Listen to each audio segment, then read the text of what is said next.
to Midday Live, the bulletin. There's more appeals for relief items for victims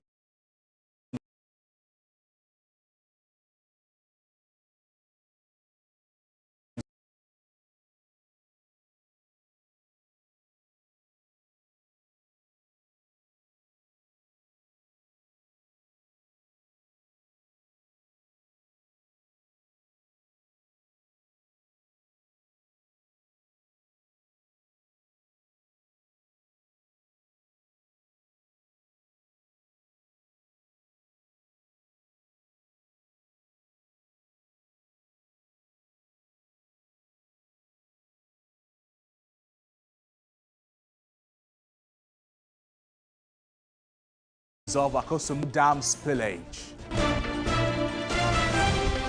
Bringing some international news as well, as the United Nations says the first aid delivery to Gaza via the Rafah crossing should take place in the next day or so.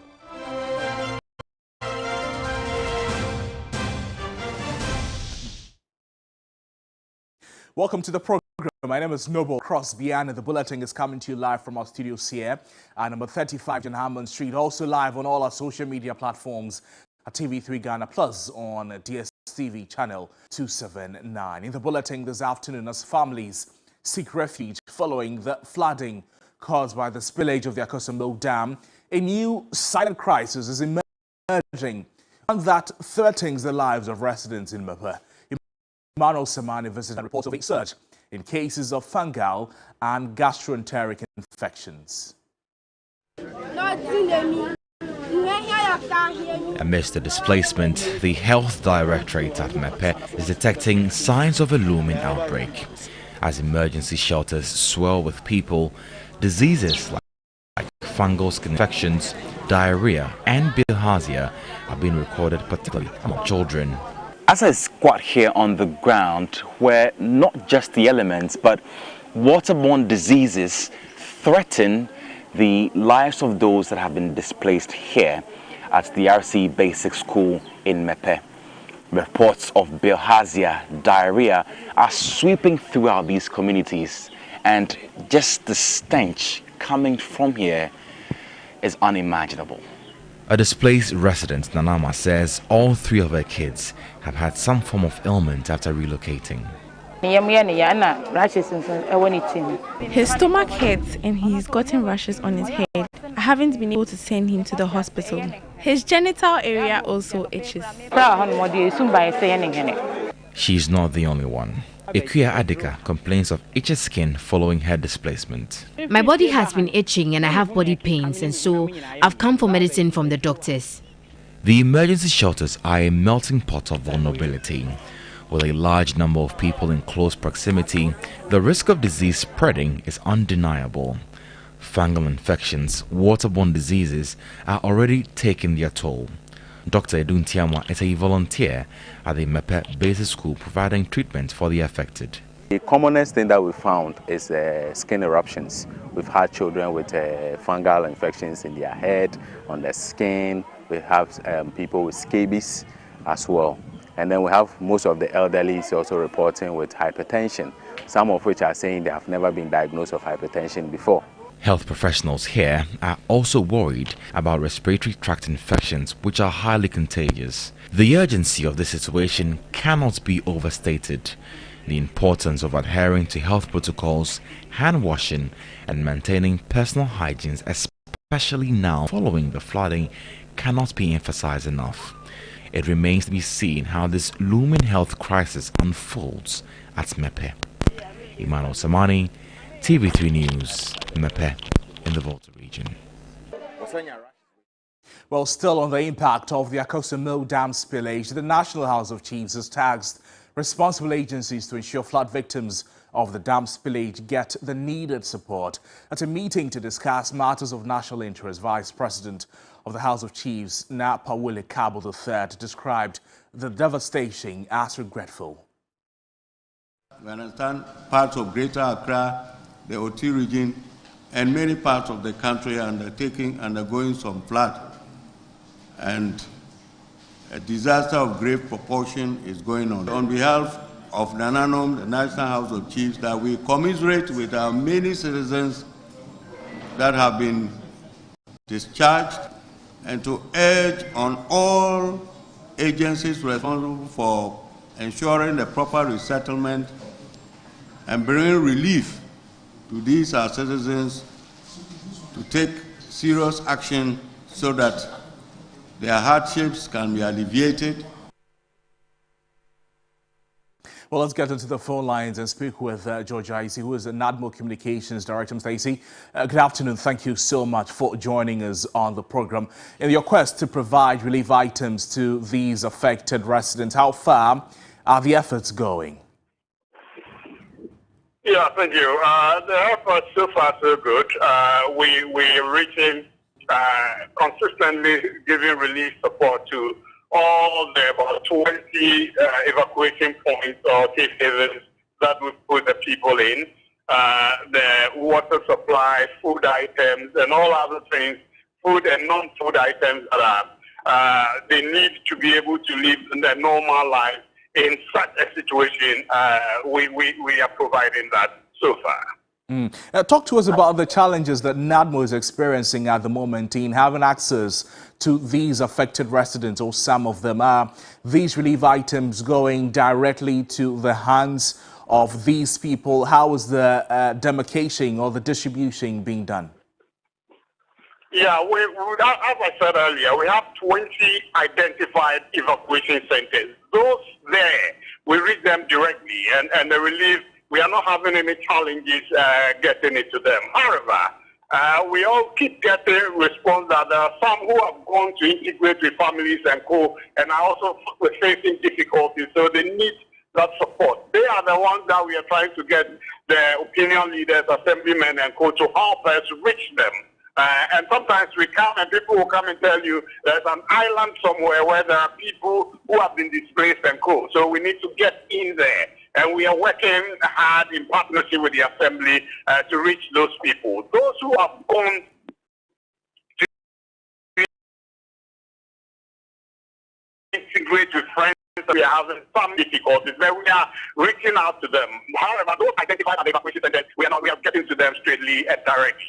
So I see, as the days go by, the concerns of outbreak of diseases in these communities affected by the spillage. You've seen the presence of some medical officers. The Ghana Medical Association has been there, as well as some other agencies. On the part of NADMO, in relation to the health of these residents, what form of support or forms of support is NADMO rendering to these residents health-wise?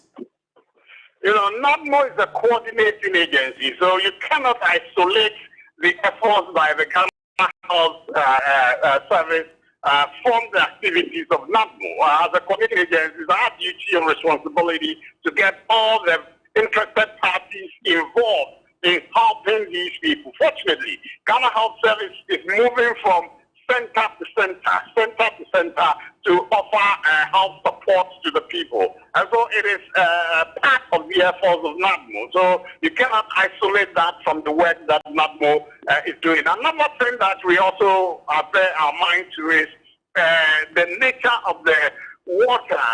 To be honest, we crossed some part on a boat with some of your people, and you could hear the stench coming out of some of the water, and that is something that NADMO is taking another look at.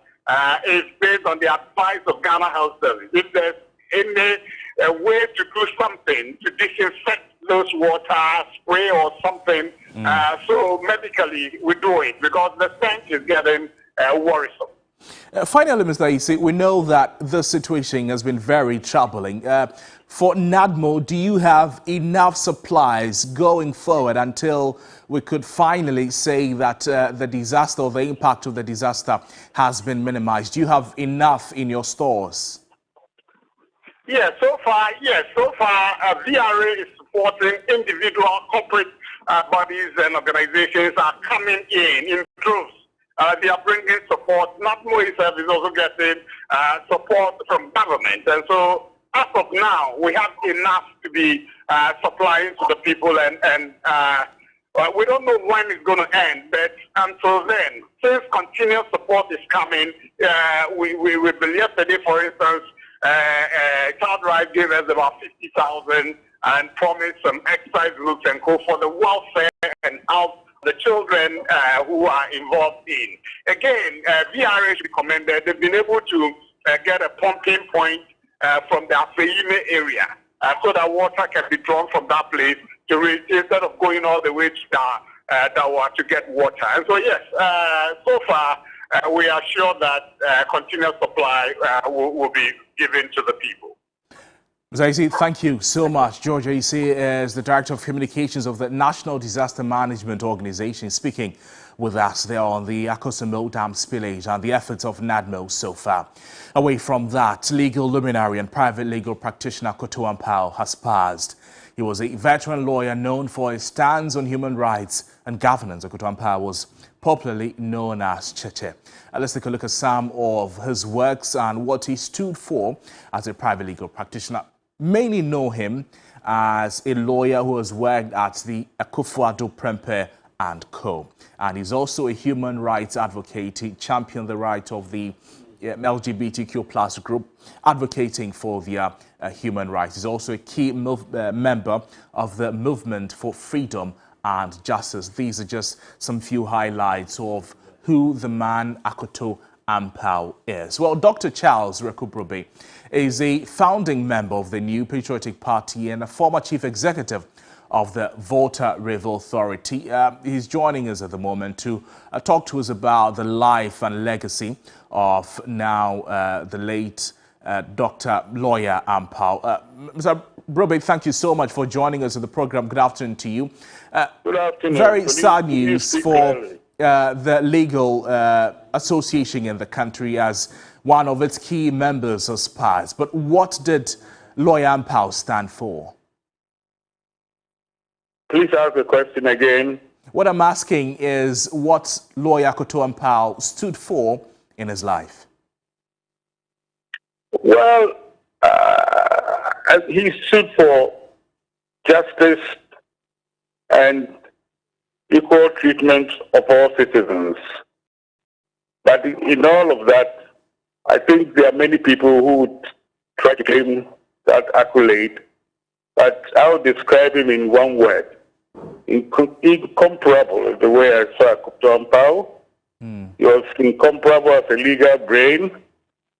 He was incomparable as a friend and brother, and incomparable in everything that he stood for. It's a peerless gem. I don't think there'll be one like him for a long time, at least not in my estimation.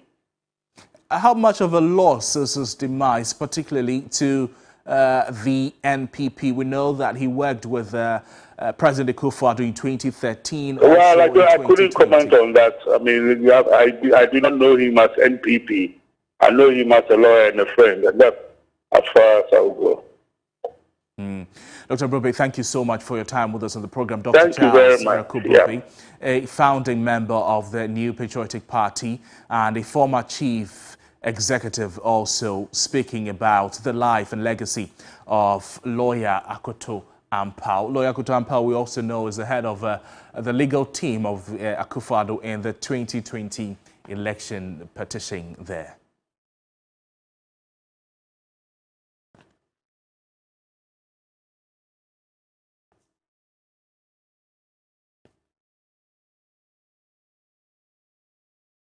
We know that legal luminary and private legal practitioner Akoto Ampao has passed. As part of his work, we know that he was with President Nana Addo Dankwa Akufo-Addo in 2013 during the election petition case, also leading the Akufo-Addo team in 2020. Known by many for his work at Akufo-Addo Prempeh and Co. Also a human rights advocate, as well as a key member of the Movement for Freedom and Justice in 1990s for a return to democracy in the country. Now, part of the organizers of the famous Kumi Preko demonstration in 1995. In 2010, he got High Court to dismiss charges against former Chief of Staff Kojo Mpiani and former Chief Executive Officer of the Ghana 50 Secretariat, Dr.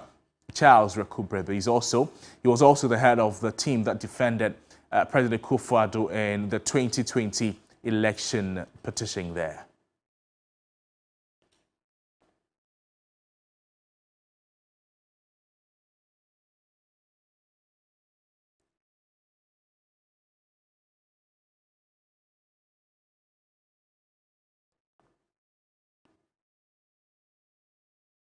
Well, joining us now is Dr. Nyaho Tamaklo, a founding member of the NPP. Thank you so much for your time, sir.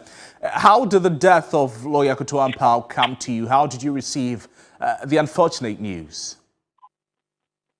It came to me as a shock. Honestly, I have not heard that Akoto had not been well or anything. Akoto Ampao, as I know him, I've known him for close to 40 years. Yes, close to 40 years. We have been in a lot of political activities and events together. He was a great activist and a human rights lawyer, a true human rights lawyer. But recently, quite recently, when a young man who organized some of these protests, was being harassed, he came out boldly. Now,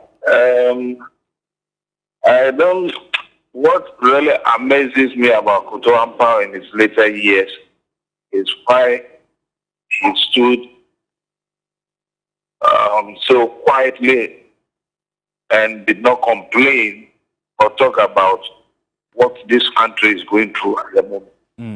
I expect Akoto Ampao to talk strongly against it, even though we all colleagues himself, Pratt, and Akufo-Addo himself, Akoto, as I knew him, should have come boldly to condemn some of the,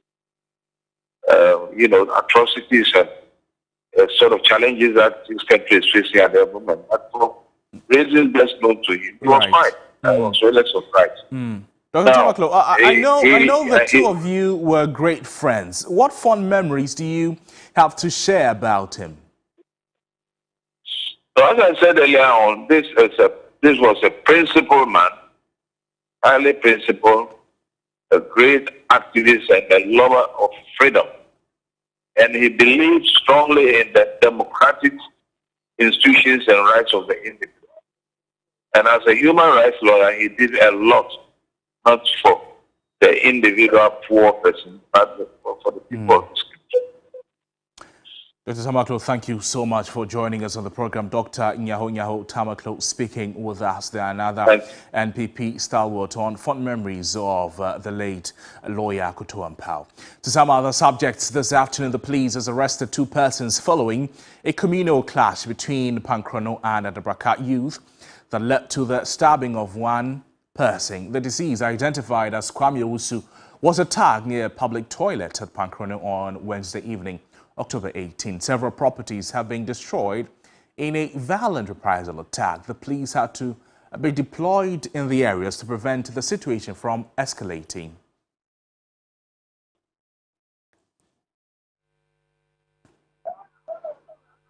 Well, my colleague Ibrahim Abubakar is following this development. He's joining us with some more updates. Ibrahim, good afternoon. Thank you so much for your time with us on the program. Talk to us about the mood of the communities after the incident.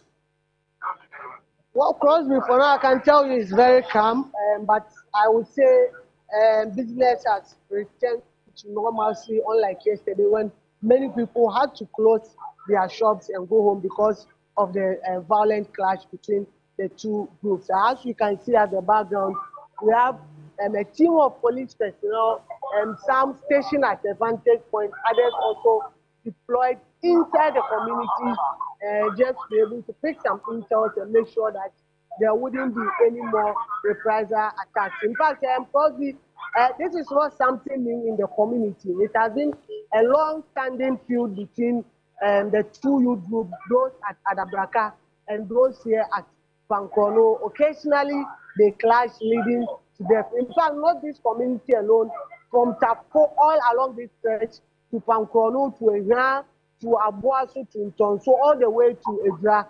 And this is something that is common here, and always it leads to death. We've been talking about finding a long-term solution to this, but to no avail. Anytime it happens, a committee is formed.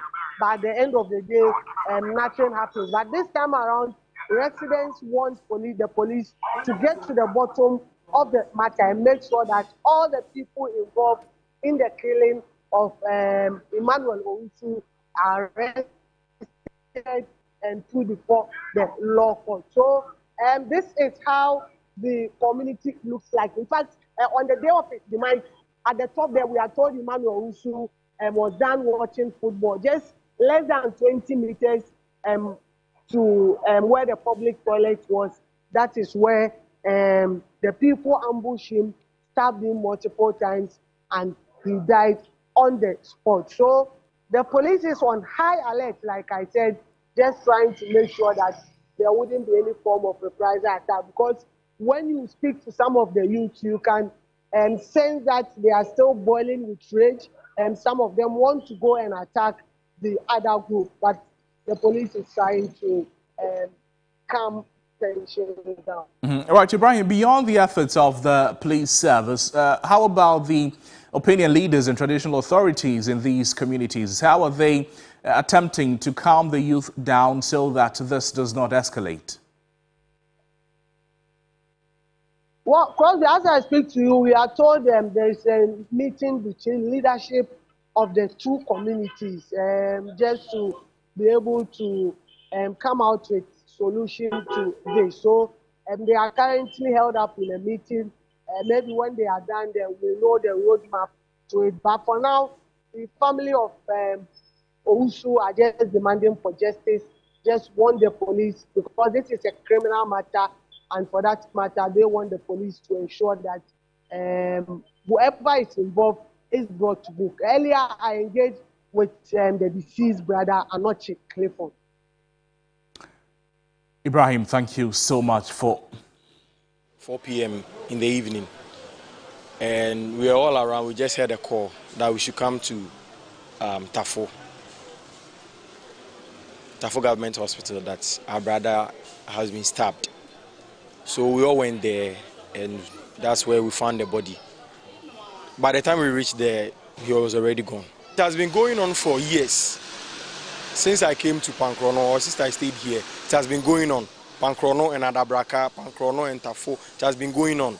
But if you call the police, if something happens, you call the police will arrest the person. The next minute, the person is walking among us. So they have nothing else to do. So they claim that there's a theory that my brother is a thief. No, he has never stolen anything. It was a mistaken target, and the fight it happened. It's a past. It happened 2 years. That the younger brother was to be a referee for Gala, it's Esma's Gala.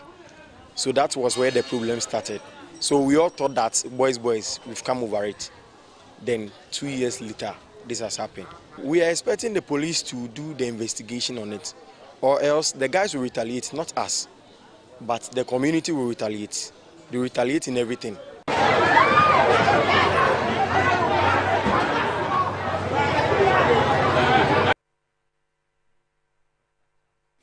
Away from that, residents and commercial transport operators from Kasoa and its adjoining communities, they are protesting the poor state of Ina and main roads in the area. The protest, which has entered its 4th hour, has culminated in the blockade of all exit roads, leaving commuters stranded for hours.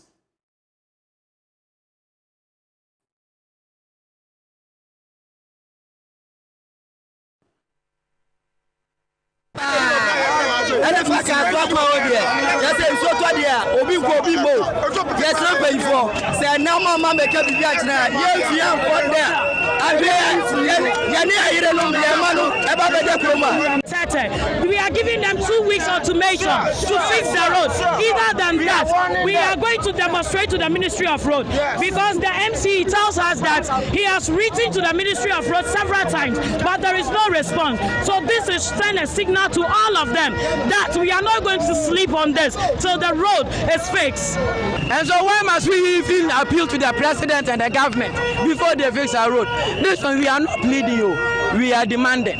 But this is peaceful. The next demonstration we will hold here, the whole of Africa, the whole of the world would hear from Ghanaians that we have consistently had irresponsible and successive governments that do not pay attention to the plight of its very own people from which they take mandate.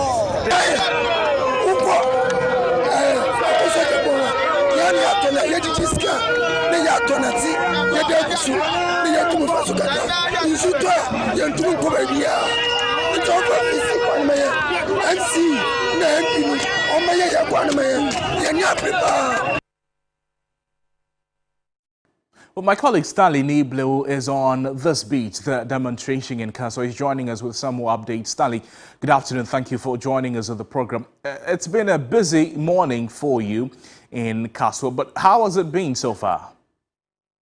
So, Crosby, currently as I speak, the demonstration has come to an end. This was after the conveners were able to present their petition about the portraits of inner and major roads linking Kaswa and other adjoining communities to the Wejabawe Municipal Road Director. So currently they are leaving the scene, but the traffic situation, I must report, is that it is not improving. Right, currently I'm at the toll booth, and right from the toll booth, Kaswa toll booth to Weja barrier, the traffic build-up is actually so chaotic and hectic. There has been gridlock all over the stretch. And so the exit roads that were initially blocked by the protesters in demand or in a bid to get their message across to the authorities, those stretch or those roads are now being opened. But I must say that because the vehicles that fly these roads or these very areas are many, the traffic situation is not improving. And I must also say that in the morning when the whole thing started from the Kaswa stretch, the protesters processioned right to the barrier area where they decided not to allow any of the people to go. And so it became very chaotic when the police became very helpless in the way, because their numbers, the number of the protesters far outweighed that of the police providing protection for them. And so they have to call for reinforcement in order for them to deal with the situation.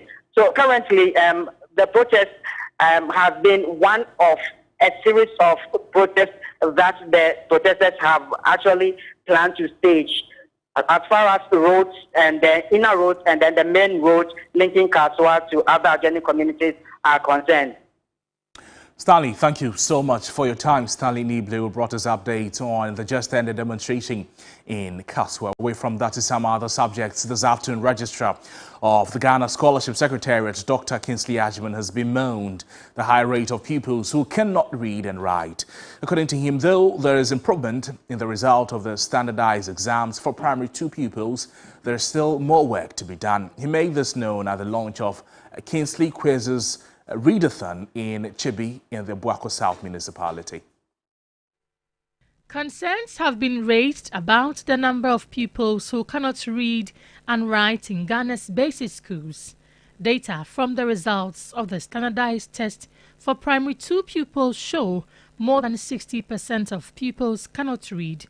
To address this challenge, the Registrar of the Scholarship Secretariat, Dr. Kingsley Agyeman, in collaboration with the Boako South Education Directorate, has launched an initiative to improve reading skills of basic school pupils in the municipality. We are very much aware of the results of the National Standardization Test, where in 2015 the same test was conducted for basic 2 children, and the results was that 98% of Ghanaian children in basic 2 could not read. In 2022, the same test was also conducted, and 64% still cannot read. This is not something that anybody should be excited about. Hence, this intervention in the Boako South municipality.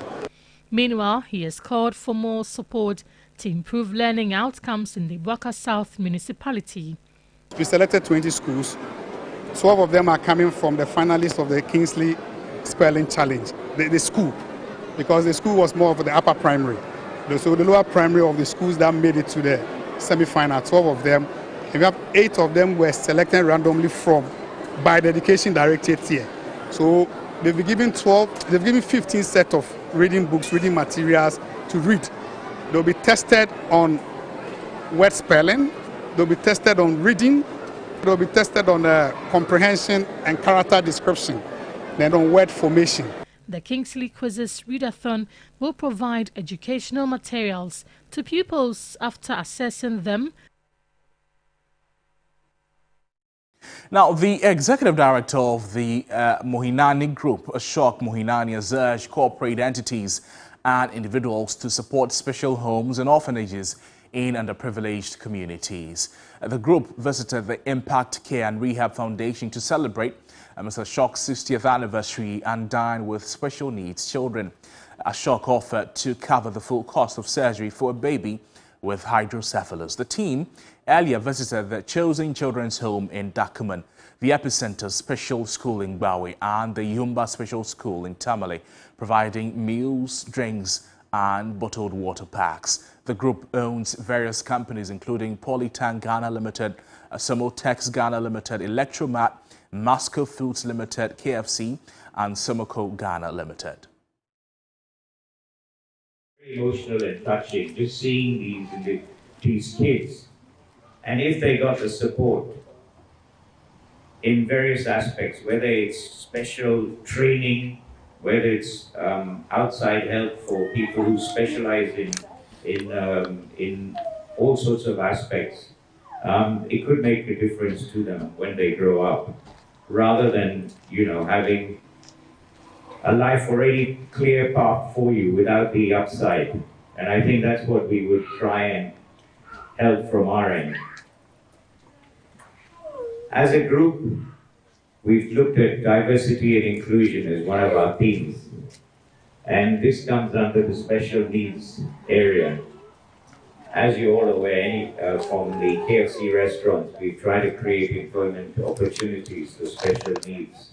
This is going down the value chain. Who knows from down here if we're able to solve some of the issues. Maybe 10, 20 years down the line, you may have some of these kids who are able to get employment within the group, if it's not in a restaurant, in any other place. I think our main aim is to try and make sure that we support them in the best environment and get them the help they need. You're watching Midday Live on TV3. We're going for a quick break. We're back with more stories after that. Please stay with us.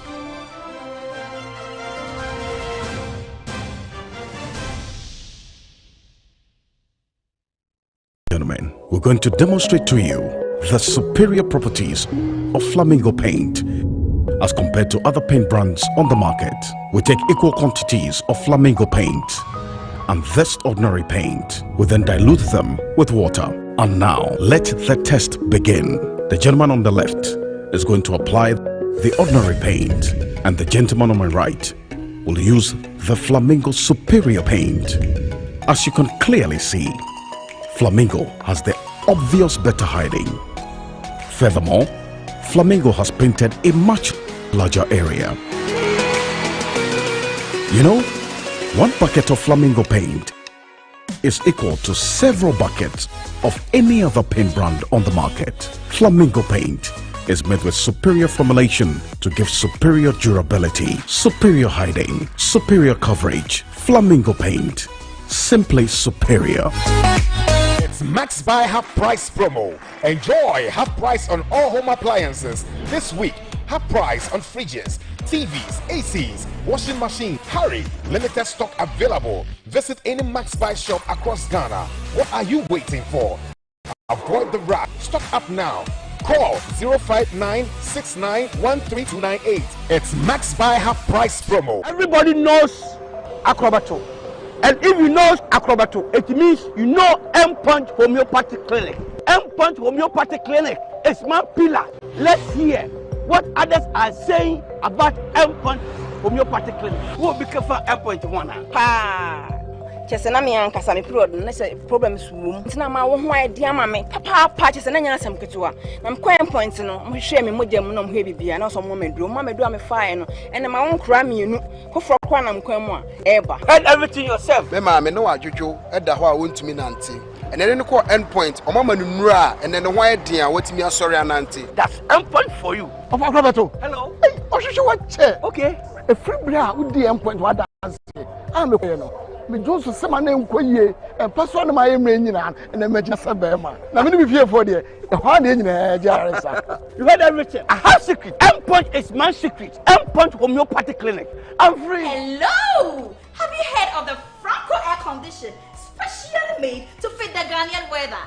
It has authentic capabilities, which is the original sizes ranging from the 1.5 horsepower, 2.0 horsepower, and the 2.5 horsepower. So if you are looking for an air condition to fit your homes, offices, schools, hotels, apartments, churches, it's Franco Trading Enterprise. For bulk purchases, look no further than Franco Trading Enterprise. Franco Trading Enterprise, the home of quality air conditioning. Mekai mrebi echemu na debia ye dabone mamchinyi no nanso ene ye chua me maximum regular hair relaxer and free olive hair moisturizer ka ho no mabra boasesa me the maximum olive hair moisturizer no fa maximum regular hair relaxer no na me dia fa me chinyi na se maximum regular hair relaxer ye chinyi ase ejuma mane ye mre moto na atnetene no so kama me sanso the maximum's rich hair pomade ye me chinyi na se na amananse amanembubu na amanantetenso afeidie me chinyi na ashrin emu so ye dru maximum super hair relaxer so ko homa wona wo chinyi na edin maximum hair relaxer because you are the max. FD For 3 days, the fire of God will reach out to the very depths of situations as the Mountain of Fire and Miracles Ministries West Africa Mega Region 1, Accra, Ghana, brings you a 3-day mega deliverance crusade tagged Great Deliverance and Divine Healing, 2 Kings 2, 18-22, taking place at the Ghana Independence Square, Accra, Ghana, on Friday, November 24th through to the 26th of November 2023. Dr. D.K. Olugoya, the General Overseer, Mountain of Fire and Miracles Ministries, will be ministering live 4 p.m. daily upon Mount Zion. There shall be deliverance, and the house of Jacob shall possess their possessions. The 3-day mega deliverance crusade, Great Deliverance and Divine Healing, 2 Kings 2, 18-22. Ghana, Sierra Leone, Liberia, come witness the touch of the power of the God of Elijah. Jesus is Lord. For more inquiry, visit www.mfmghanamegaregion.org.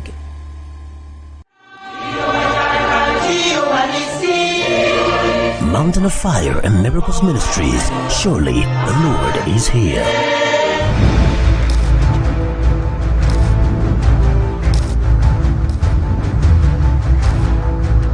This is Hot Issues, your passport to the most compelling conversations of our time. We go one-on-one with the movers and shakers, the thought leaders, and the game changers. We ask the questions that matter, and we don't back down. Tonight on Hot Issues, I sit with the man at the Center of Corruption Investigations. Join me on Hot Issues here on TV3. Hot Issues, premiering Sunday 22nd October at 2 p.m. on TV3. TV3, first in news.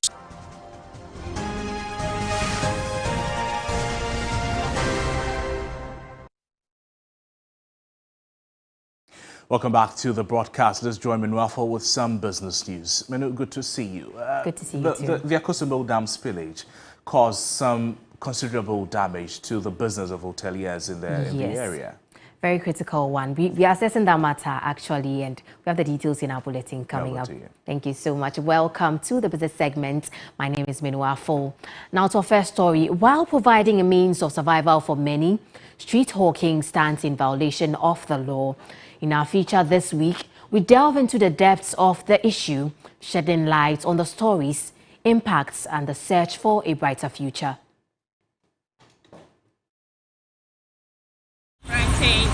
In the bustling streets of Ghana, a hidden struggle persists. Street hawking. The difficulty in making ends meet compels some people to sell on the streets, undeterred by the scorching sun or the danger of losing their lives. Harrison, a father of 4, is one of many such people. He tells me he's been hawking on the streets for the past 12 years. Actually, I just completed GSS. I decided to go to school, but there is nobody. So that's why I end up here at the roadside. This is what I do for a living. I sell wiper, carpet, stereo coats, and then, on the street. Like Harrison, many others share similar plights, although the venture does not fetch much. It's not profitable, but I have no other option.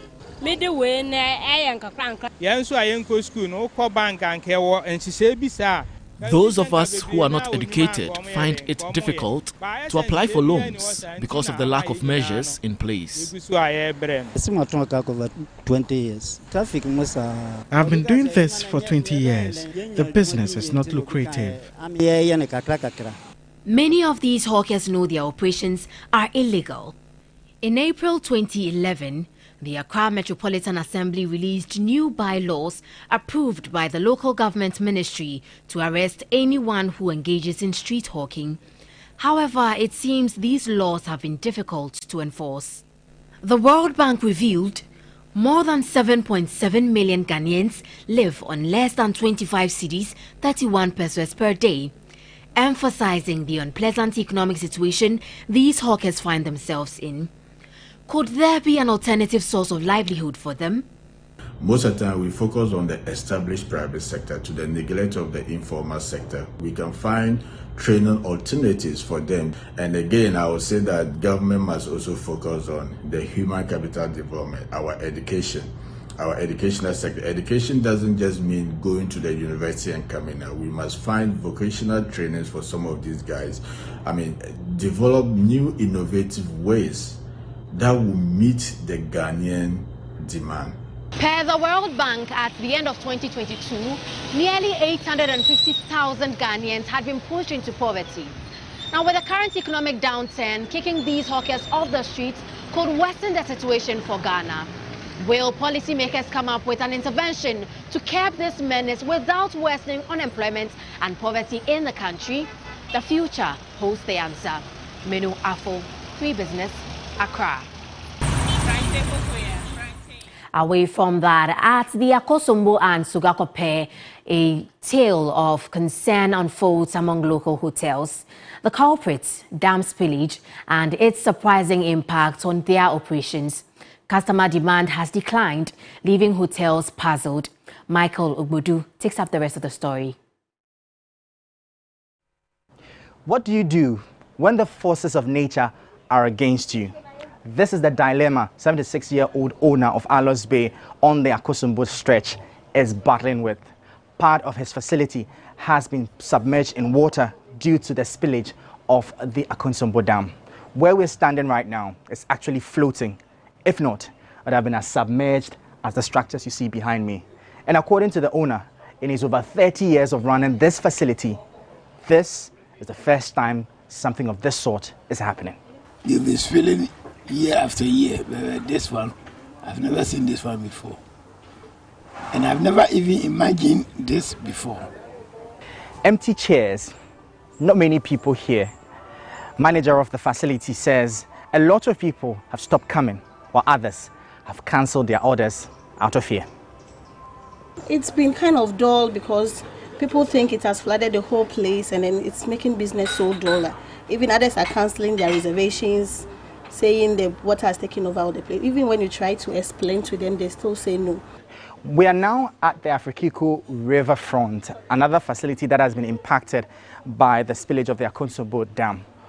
What you see here used to be a walkway, but all has been submerged in water with tapes like this around the facility to protect people from getting caught up in it. But interestingly, what you see here is an improvement from the situation earlier last week. Oh, today is better. It's very, very better because formerly it was even about to take our restaurant. Yes, it was very, very high.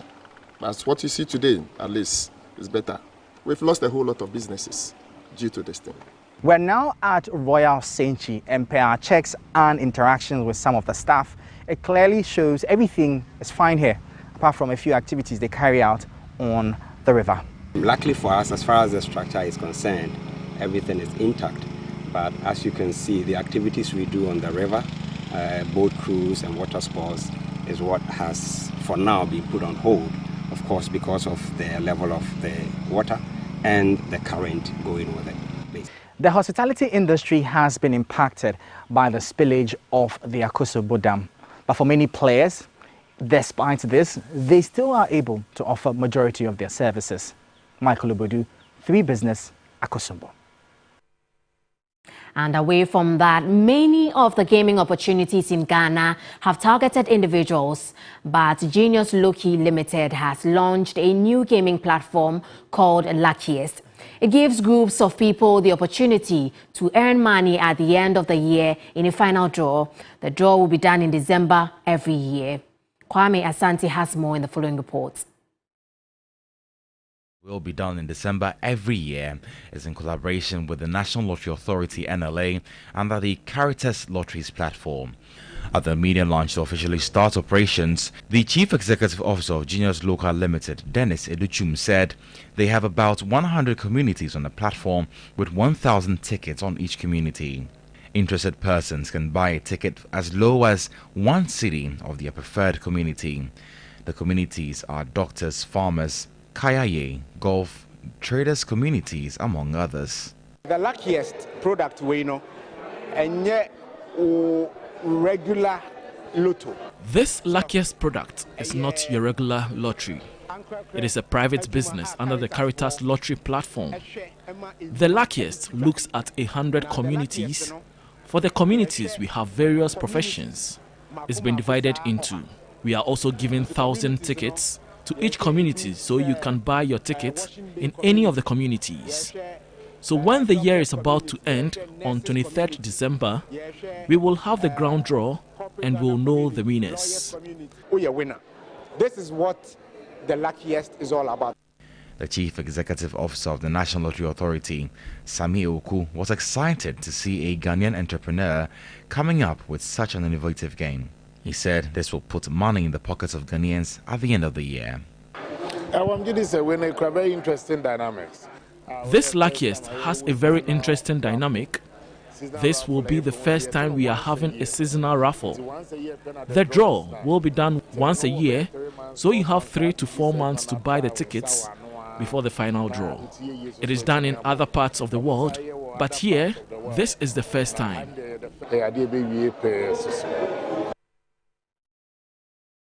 And that's how we wrap up the business segment here on Midday Live. My name is Menua. For we have more stories coming up. My colleague Crosby will take it up. Thank you so much for bringing us business. In the meantime, the minority NDC is demanding a probe into the conduct of the Volta River Authority spillage of the Akosombo Dam that had affected over 26,000 people. Donating items on behalf of John Mahama to victims in South Tong constituency, Minority Leader Dr. Kesla Tufosing is also asking government to immediately house the affected persons at the unoccupied Sagleme housing. The processes of instituting a probe into this matter immediately. Aside this, we also believe that the VRA, the Volta River Authority, has not been proactive. After causing this man-made disaster,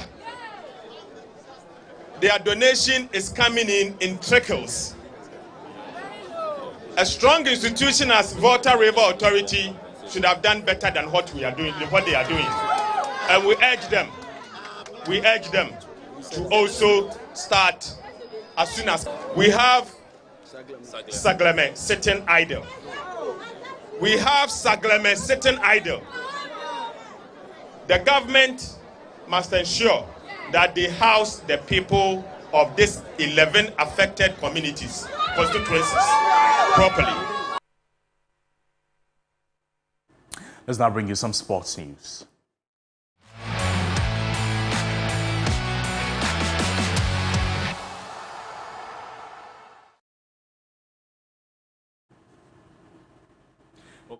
Has more sports news as Ryan Bertrand is in the country and also been talking about a lot of happenings in Ghana's football. Kevin, over to you.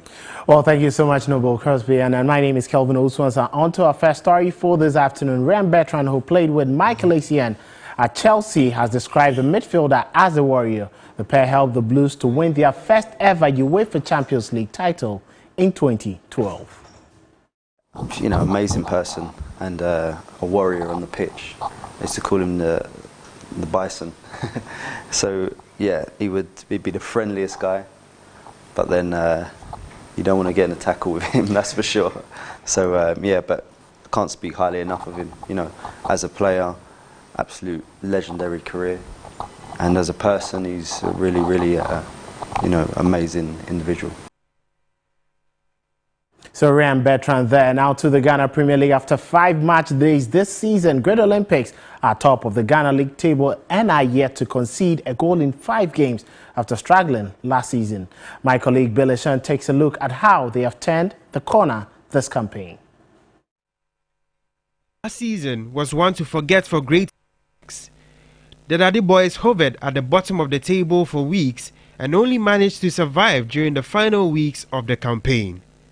The Accra-based outfit finished the season with just 45 points in 34 matches, scoring 29 goals, the second lowest total by a top-flight team in the process. Confidence was at a huge low for players, fans were unhappy, and the club had massively retrogressed from its potential top-4 side just 2 seasons ago. But what really went wrong last season? We wanted to get there, but I think the national team collab also affected us more because more of our players went to the national duty, and also like we couldn't get things done earlier, so that affected us. Yeah. This campaign has been promising for the club. In 5 games so far, Great Olympics stand above the rest on the league log and are yet to lose a match under the instrumental manager Arno Walker. There has been a sense of renewed belief in the last few months among players old and new. They are friendly and sometimes jovial, but when it comes to business, they are really serious. So I really like the team. The quality of play here is higher more than where I was, because where I was first division, and you know, we don't possess that much. But here we have good coaches who teach us how to play, where after giving a pass, where you need to move and all sort of things. So the quality of play here is very better than where I'm from. Winning the Ghana Premier League title for the first time since 1974 may be too early to call, but the Oli Daddy Boys are certainly on their way. With consistency in the next few months, their fans could smile once again. Well, the match week 6 begins this afternoon as Accra Lions play against Real Tamale United. That will be all for sports this afternoon. Entertainment news up next.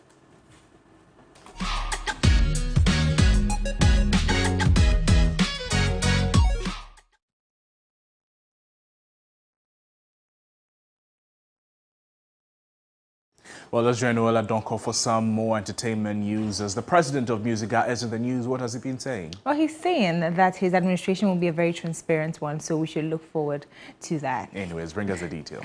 Let's get into the details of some entertainment here on Midday Live. My name is Noella Donko. Now, Musica President-elect Bessa Simons says his administration will be transparent and more accountable to members. The veteran musician told TV3 that his administration will also embark on membership drive to attract A-list artists and capture other lesser-known musicians as part of a 1-year roadmap to build the musician's body.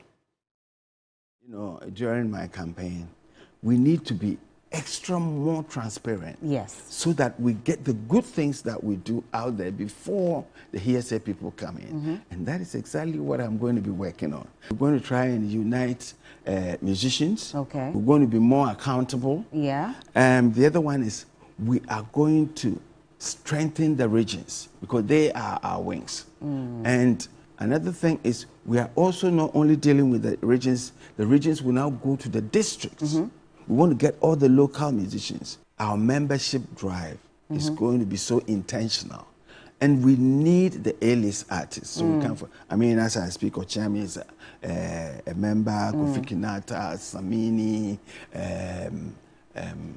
Blacko. Okay, he's a member. Is Shatta Wale a member? Sarkodie, Stonebwoy, are they members? Do they pay their dues? No, they are not members yet, but we are going to go to them, like Mohammed went to the mountain. And we're also working with statistical services because we have to have every musician captured under our umbrella. And we are collecting a lot of data that I'm sure come January, February, we'll put it out there, people will see that, hey, no, if you're a brass band player, you are a musician. Even if you play kete at the Ahimfie, have they all been represented duly by Musica?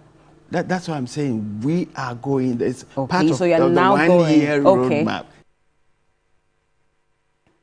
Well, still on that interview on TV3 New Day this morning, Bessa Simons has challenged critics, alleging that the leadership of the union squandered the 2 million cedis it received from government in 2012 to back the allegation with evidence or stop talking. The renowned musician pointed out that the money was used to organize the Ghana Music Week and conduct research to access the contributions of music to Ghana's GDP. 2 million cedis that was given.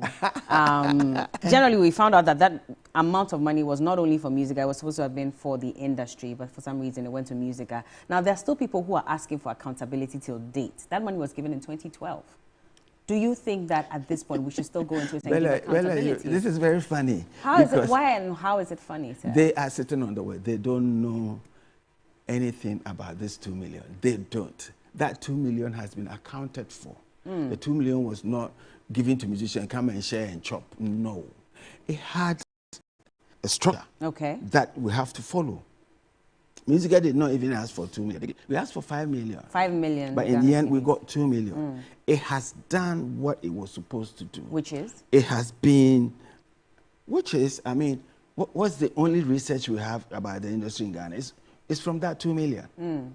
Exactly. We're doing Grand Ball, it's from that 2 million. Ghana Music Week is from that 2 million. A lot of benefits has come. But like I said, we are going to be so loud that people will hear us.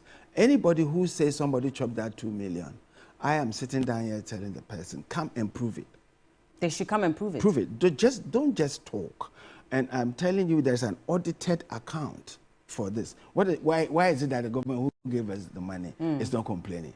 We talk too much. Sometimes, I mean, if you do this, the person who gave you the money, if you go, oh, more casado, the main man will be and they know the truth between us. So I think the talking must go down a bit. Expectations are definitely high in this Bessa Simons administration. But on to some more stories. The Adenta High Court on Thursday, October 19th, adjourned the case of the Cruise People Limited and Black Sheriff until November 16, 2023, instructing both parties to submit their legal arguments by November 2, 2023. Cruise People Limited had engaged Black Sheriff's management for performance at their musical cruise event Afro Cruise Jam, scheduled for August 19, 2023 in Greece, of which they paid an initial deposit of $20,000 to Black Sheriff, expecting a video confirmation of his participation. However, Black Sheriff failed to provide the promised video, leading to the cancellation of cabins on the cruise ship and an altered media encounter arrangement. Unsuccessful attempts at an amicable solution resulted in Cruise People Limited taking the legal action against Black Sheriff, alleging a breach of contract.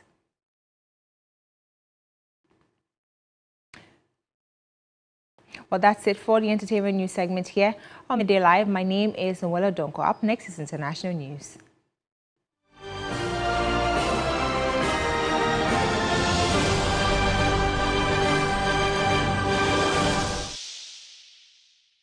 The United Nations Secretary General Antonio Guterres has visited Egypt's Rafah crossing ahead of the anticipated aid delivery into Gaza. The United Nations says the first aid delivery into Gaza via the Rafah crossing should take place, quote, in the next day or so. Dozens of trucks backed up at the crossing on the Egyptian border carrying food, water and medicine, but no avenue for them to be crossed into the areas. It's believed that only 20 will initially be allowed to cross.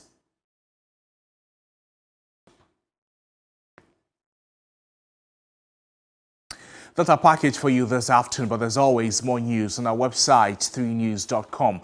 My name is Noble Cross-Bian, and we have the entire production team. Thank you so much for watching the bulletin. It's the weekend. Enjoy it. Good afternoon. Bye-bye.